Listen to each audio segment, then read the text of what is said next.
War. You know, it's a word that just echoes through our entire history. It's this constant shadow that has shaped empires, defined who we are, and of course, decided the fate of millions. But if we look past the battlefield, what is war really? Because it's so much more than just a clash of arms, right? It's a conflict of ideas, it's a test of wills, and yeah, it's a brutal catalyst for change. So that brings us to the big question we have to ask ourselves. Why? I mean, why, for pretty much all of human history, has conflict been our default state? It's a heavy question, for sure.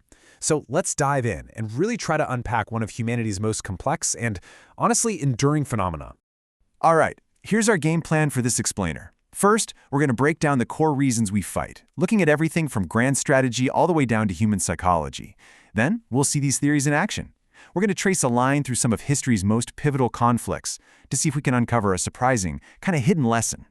So first things first, we have to understand that war isn't just an event. It's the explosive result when human intentions collide. It's the physical outcome of these deep-seated conflicts over power, over resources, and over what we believe in. So when you really dig into why we fight, historians and philosophers tend to point to four main drivers. You've got the political and strategic game. You know, the classic struggles for more land and more power.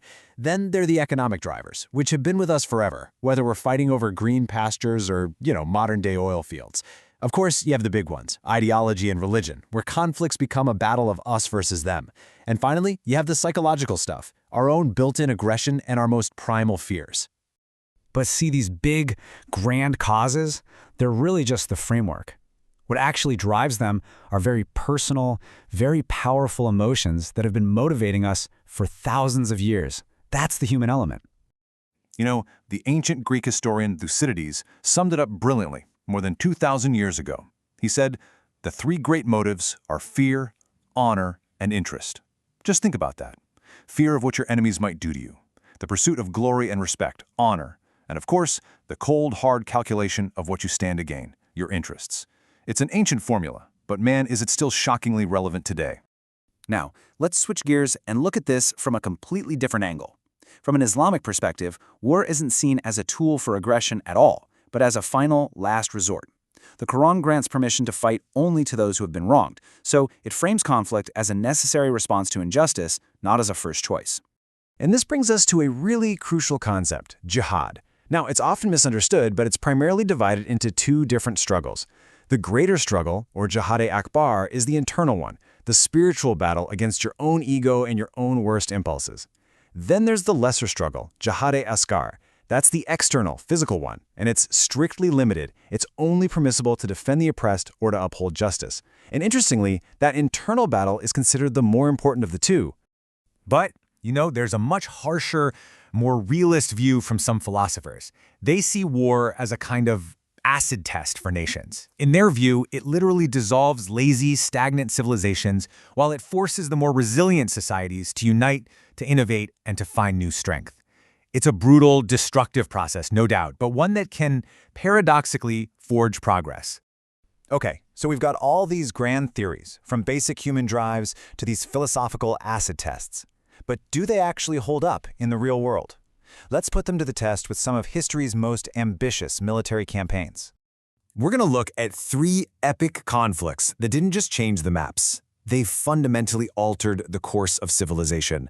Alexander's conquests, the Punic Wars between Rome and Carthage, and, of course, the Crusades. Let's start with Alexander the Great. His motivation was crystal clear. It was this potent mix of political ambition and pure ideological belief. He wanted to create a single global empire stretching all the way from Greece to India, all of it unified under the banner of Greek culture and Greek thought. So, in the short term, his project was a total failure. After he died so suddenly, the massive empire he'd conquered just shattered into a bunch of warring kingdoms. His political dream? It never really happened. But the story definitely doesn't end there. And this is where we see a fascinating, totally unintended consequence. His war accidentally gave birth to the Hellenistic era. See, his armies didn't just carry swords, they carried ideas. And this violent collision of cultures sparked an incredible fusion of Greek, Persian, Egyptian, and Indian knowledge. It led to massive advances in science, art, and philosophy that would shape the world for centuries to come. Keep this idea of unintended consequences in your back pocket. All right, let's move on to our next examples, where we see two totally different drivers of war. First, the cold, hard economics of a rising superpower, and then the burning passion of a holy war. The Punic Wars. This was all about interest. Rome and Carthage were these two titans fighting over one big prize: total economic and military control of the Mediterranean. The fighting was brutal. It went on for over 100 years, but the outcome was decisive. Carthage was literally wiped off the map, and Rome emerged as the undisputed superpower of the ancient world. Now, fast forward a few centuries, and the motivation is completely different. The Crusades were driven by ideology. They were a series of religious wars launched by Christian Europe to control the Holy Land. And after 2 centuries of just brutal fighting, their main military goal failed. The region largely stayed under the control of Muslim powers, led by figures like Saladin. But, and here we go again, the true lasting outcome was something nobody planned for. Through this very conflict, European crusaders came into contact with the vast knowledge of the Islamic Golden Age. We're talking science, medicine, and philosophy that had been preserved and advanced for centuries. And this transfer of information helped spark the European Renaissance. So again, we see a long, violent war with an unintended intellectual awakening as its side effect. Wild, right? So what can we take away from all this? I mean, if we look past the immediate wins and losses, a deeper pattern starts to emerge. A hidden lesson about the nature of conflict and progress. This verse from the Quran points to a really key idea.